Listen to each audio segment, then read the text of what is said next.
Assalamualaikum warahmatullahi wabarakatuh. Apa kabar semuanya, guru penggerak? Waalaikumsalam warahmatullahi Waalaikumsalam, kabar wabarakatuh. baik. Alhamdulillah, kabar baik. Oke. Apa kabarnya Bu Asnaini, Pak Amadi? Alhamdulillah sehat, Alhamdulillah Ibu. baik Ya. Ibu. Jadi Sehat hari ini, walafiat. oke, semoga sehat selalu ya. Jadi hari ini adalah hari ke-6, kita akan masuk ke materi selanjutnya. Namun sebelum kita lanjut ke materi, baiknya kita berdoa dulu agar apa yang kita pelajari ini bisa bermanfaat dan berkah buat kita. Mungkin berdoa dipimpin oleh Pak Amadi. Silakan Pak Amadi. Oke, mari Bapak Ibu, sebelum memulai kegiatan kita berdoa menurut agama dan kepercayaan kita masing-masing. Berdoa mulai.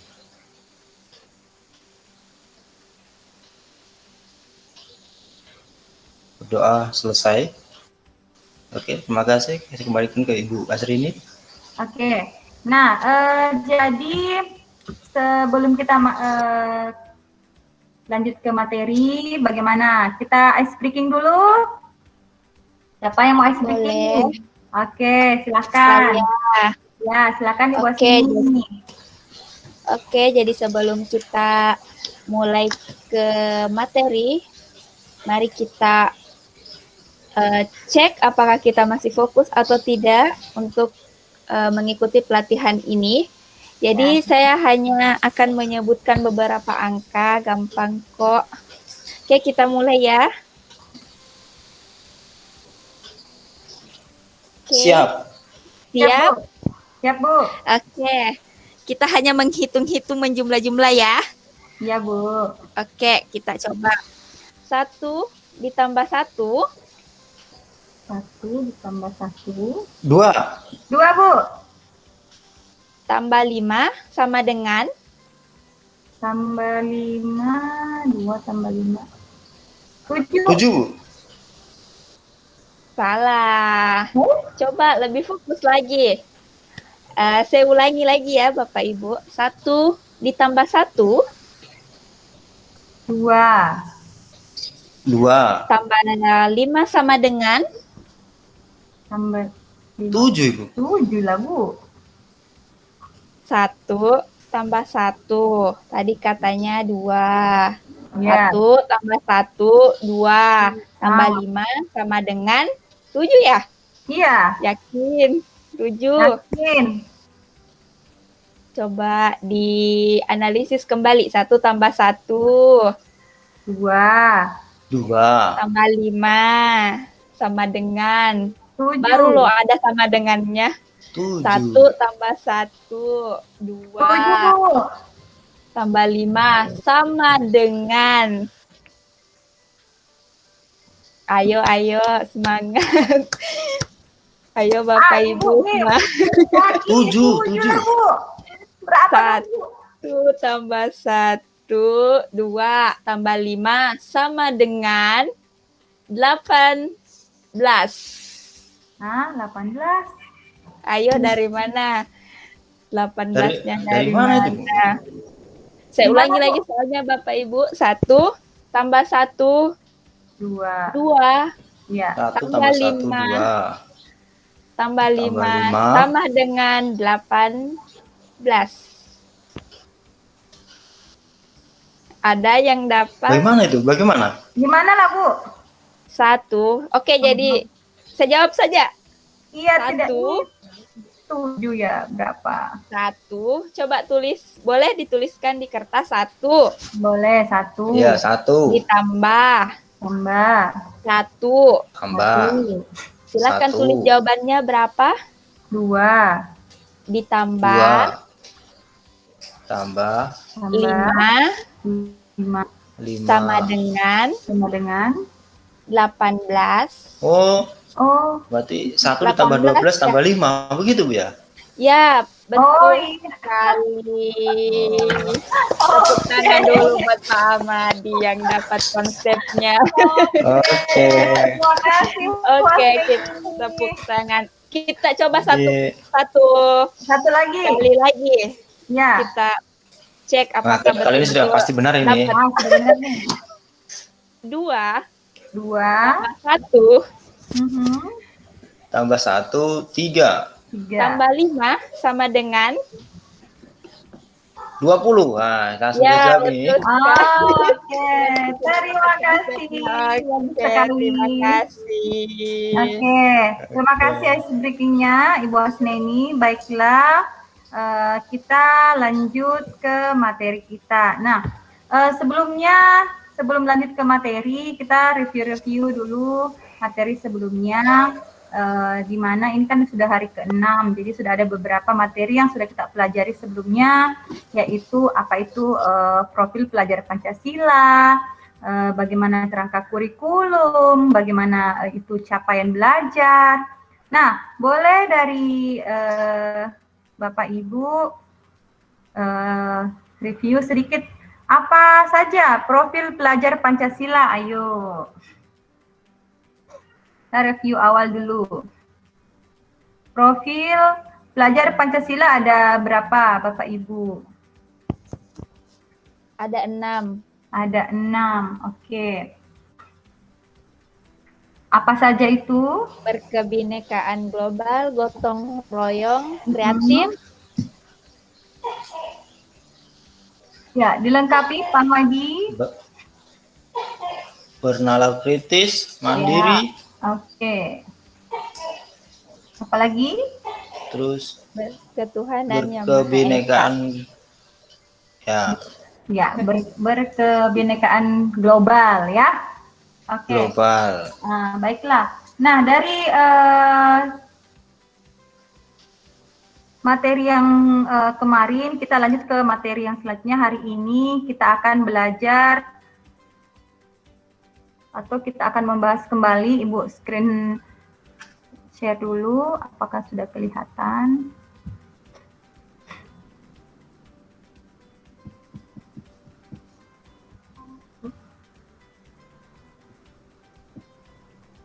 Sudah kelihatan di layarnya? Sudah ada. Oke. Nah, di sini adalah agendanya adalah komponen modul belajar dan komponen modul ajar. Nah, konsep modul ajar. Jadi konsep modul ajar yang akan kita pelajari hari ini itu seperti apa saja yang akan kita pakai, apa yang menjadi dasar, yang menjadi sarana, metode, petunjuk, dan pedoman yang disusun secara sistematik dan menarik. Nah, itu ya.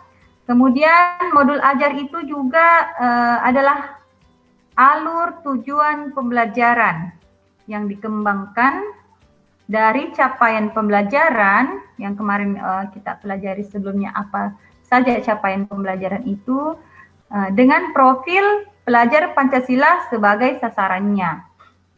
Nah, modul ajar ini disusun dengan fase atau tahap perkembangan peserta didik. Nah, jadi disusun dengan karakteristiknya yang berbeda. Jadi setiap siswa kan itu memiliki karakteristik yang berbeda.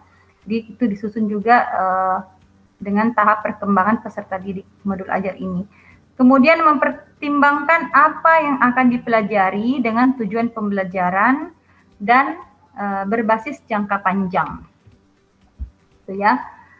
Di sini kita sebagai guru itu harus memahami konsep mengenai modul ajar agar proses pembelajaran itu lebih menarik dan bermakna. Jadi ini dari skemanya, dari profil pelajar Pancasila, capaian pembelajaran, kemudian alur tujuan pembelajaran. Nah, ini semua di dalam ini itu mencakup modul ajar itu mencakup keseluruhan yang menjadi pokok pedoman kita dalam mengajar nanti ya. Nah, kemudian komponen-komponen modul ajar. Jadi komponen-komponen modul ajar bisa diperhatikan layarnya Ibu. Kalau lihat dari komponen modul ajar ini kira-kira seperti apa yang sekarang kita pelajari. Seperti RPP ya. Oke, itu. Iya. Ya.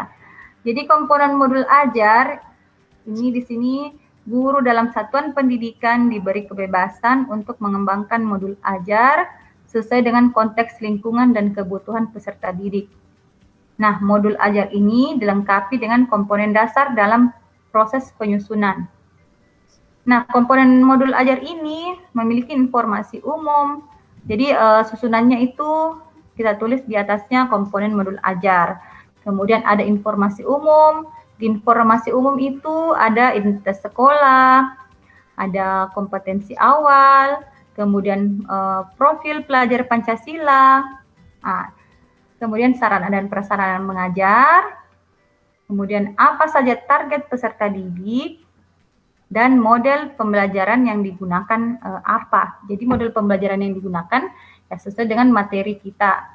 Jadi yang model pembelajarannya boleh berbeda-beda ya, tergantung dari materi disesuaikan.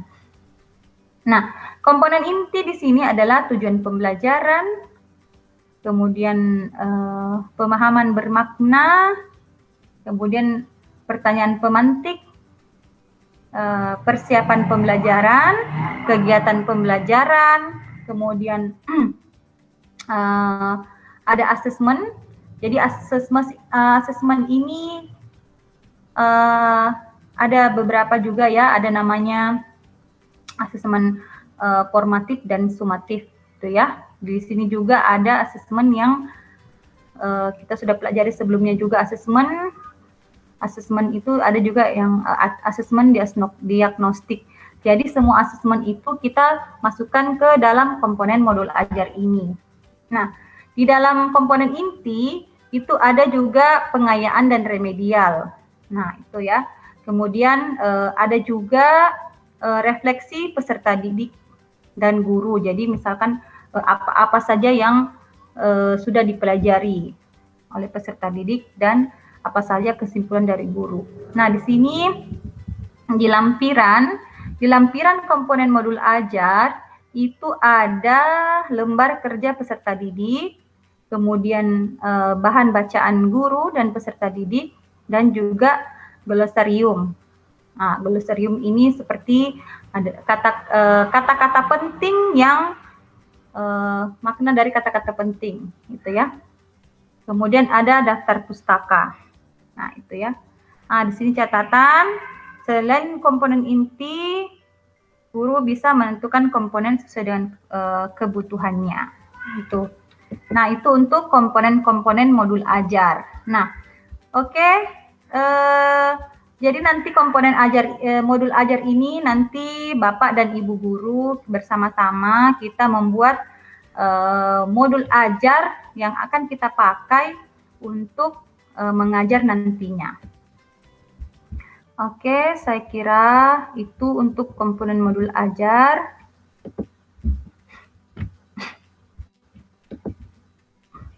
Nah, bagaimana Bapak Ibu komponen modul ajar?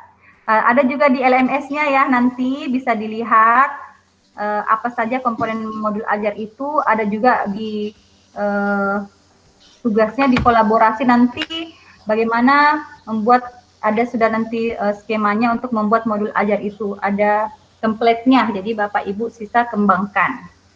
Sesuai dengan pilih materi yang akan kita capaian pembelajaran, pilih satu capaian pembelajaran, kemudian tentukan tujuan pembelajarannya. Itu nanti untuk membuat modul pembelajarannya. Nah, oke. Itu gimana dari tadi yang saya jelaskan? Ada yang ingin ditanyakan? Silakan. Mungkin saya, Ibu. Halo? Silakan, Ibu Astenika. Ada yang ditanyakan? Halo, mungkin saya. Silakan Pak Madi. Halo, Ibu. Ya, kedengaran. Ya, silakan ya, Pak Madi. Oh iya. Ya, ada Pak. Iya.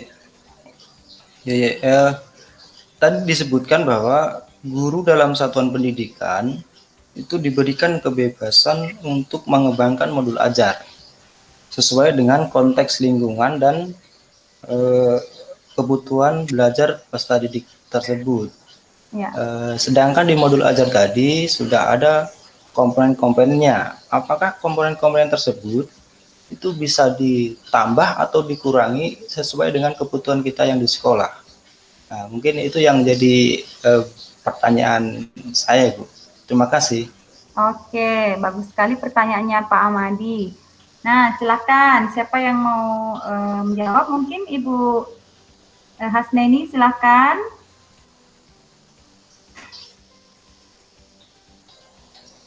Oke, terima kasih atas kesempatannya yang diberikan. Oke, kalau menurut saya, Bapak Ibu, untuk komponen modul ajar yang sudah ditampilkan itu menurut saya adalah suatu referensi mengenai isi dari modul ajar yang akan kita buat. Bisa saja kita menambah atau mengurangi tergantung dari kebutuhan, tergantung dari ya kebutuhan apa saja yang diperlukan pada saat kita ingin melaksanakan yang namanya suatu proses pembelajaran. Seperti yang kita ketahui bahwa modul ajar itu adalah acuan atau alat yang bisa kita gunakan sebelum kita melaksanakan suatu proses pembelajaran. Jadi apa yang kita tulis dalam modul ajar, apa yang kita susun di modul ajar, itulah yang akan kita terapkan di proses pembelajaran. Jadi modul ajar atau komponen modul ajar harus betul-betul sesuai dengan kebutuhan, karakteristik atau kondisi yang ada di lingkungan sekolah, kondisi peserta didik, kondisi gurunya. Jadi komponennya bisa saja dikurangi atau ditambah tergantung dari kondisi kita sebagai pengajar ataupun kondisi peserta didik, seperti itu. Oke, bagaimana Pak Amadi? Jadi tadi Ibu Hasneni sudah mengatakan bahwa memang bisa, karena di situ kan sudah ada dikatakan bahwa bisa ditambahkan sesuai dengan karakteristik, ya, bisa ditambahkan sesuai dengan karakteristik siswa kita. Karena kan setiap siswa itu berbeda, ya, sesuai dengan fungsi Satuan Pendidikan Nasional dari Ki Hajar Dewantara, gitu ya. Jadi setiap anak itu memiliki karakteristik yang berbeda. Jadi tergantung dari kebutuhan. Jadi misalkan ada yang mau ditambahkan, boleh. Gitu. Gimana Pak Madi? Saya. Oh iya, mungkin sedikit Ibu ya tambahan. Ya, jadi boleh, silakan ditambahkan. Mungkin sebelum membuat bahan ajar itu kita harus melakukan survei karakter gitu ya kepada siswa, sehingga nanti modul ajar itu sesuai dengan apa yang peserta didik butuhkan, gitu Bu ya. Mungkin pendapat tambahan saya seperti itu. Terima kasih. Ya, betul sekali. Nah, betul sekali. Gimana Bu Hasneni? Iya, betul sekali Pak. Kan kita sudah dapat pengetahuan kemarin tentang asesmen, jadi bisa saja kita gunakan asesmen diagnostik sebagai pelengkap data kita untuk membuat suatu modul pembelajaran. Oke ya, jadi tadi kesimpulannya, jika ingin menambahkan komponen di dalam modul ajar itu bisa ya Pak Madia. Bisa ya. Dan betul tadi Bapak juga tadi katakan bahwa sebaiknya diadakan survei dulu, survei karakter. Nah, survei karakter di situ bisa merupakan ini asesmen diagnostik dulu gitu ya, betul sekali. Oke, ini ada kuis tadi, tunggu saya share screen kembali. Masih ingat enggak yang tadi kita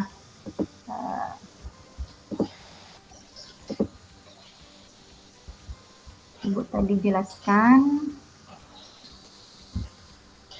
Nah, ini. 7 komponen ajar yang ada di dalam modul. Ya, apa saja bisa, boleh sebutkan 7 minimal 7 komponen yang ada di dalam modul ajar.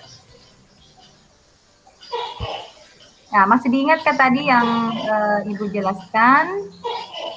7 komponen yang ada dalam modul ajar. Ya. Ayo, 7 atau 2 saja boleh, 3. Apa yang pertama? Ya, salah satunya identitas sekolah. Oke, 1 identitas sekolah. Ya, terus tujuan pembelajaran. Oke, tujuan pembelajaran 2. Terus Profil pelajar apa tadi ya? Profil Profil pelajar Pancasila. Profil pelajar Pancasila. Pemahaman bermakna. Pemahaman bermakna. Pertanyaan pemantik. Pertanyaan pemantik. Asesmen. Ya. Pengayaan dan remedial. Dan di lampiran bisa LKPD, daftar pustaka, glosarium, ataupun bahan bacaan bagi guru dan siswa. Mantap, berarti terima kasih ya bosnya ini Pak Amadi, berarti sudah mantap ini tentang membuat modul ajar nanti ya. Jadi membuat modul ajar nanti silakan dengan teman-temannya di sekolah, boleh dengan MGMP sekolahnya. Jadi biasanya itu kalau kita membuat kata-kata sendiri, mungkin kalau misalkan mau membuat kata-kata sendiri agak rumit ya, silakan diskusi dengan teman MGMP dalam sekolahnya, gitu ya. Mungkin ada waktu-waktu MGMP di sekolahnya. Nah, bisa nanti kita diskusi dengan teman-temannya, apa-apa saja capaian yang akan dimasukkan di modul ajar, apa tujuan pembelajarannya, gitu ya. Nah, oke, masih ada, kita mau ice breaking yang kedua. Adakah lagi? Adakah lagi? Kayaknya sudah tidak ada. Oke. Kalau begitu, Ibu yang mau kasih lagi ice breaking ini. Kalau tidak ada dari kalian Ibu lagi ya. Jangan lakukan apa yang Ibu katakan. Oke? Jangan lakukan apa yang dikatakan. Oke. Ya, jangan lakukan apa yang dikatakan. Oke? Oke. Pegang rambut. Kita mulai, pegang rambut. Pegang rambut. Jangan pegang apa yang dikatakan. Jadi jangan dipegang. Jangan dilakukan apa yang dikatakan. Ya. Iya. Oke. Jadi saya nggak pegang rambut. Ya, pegang rambut. Oke. Pegang hidung. Pegang telinga. Masih fokus. Oke, masih fokus. Nah, nanti untuk materi selanjutnya setelah istirahat, sejenak kita lanjut kembali. Saya kira cukup untuk pertemuan kita dulu untuk sementara. Silakan Pak Amadi. Semoga bermanfaat ya. Silakan Pak Amadi, bisa dipimpin doa. Oke, terima kasih. Ya itu tadi, terima kasih kepada Ibu Snyani telah memaparkan materinya yang cukup jelas dan lugas gitu ya. Sebelum mengakhiri kegiatan ini, marilah kita berdoa menurut agama dan kepercayaan kita masing-masing. Berdoa mulai. Berdoa selesai. Oke, Bapak Ibu, terima kasih atas perhatiannya. Semoga apa yang kita lakukan ini bernilai ibadah dan berkah buat kita. Saya akhiri dengan ucapan Assalamualaikum warahmatullahi wabarakatuh. Waalaikumsalam warahmatullahi wabarakatuh.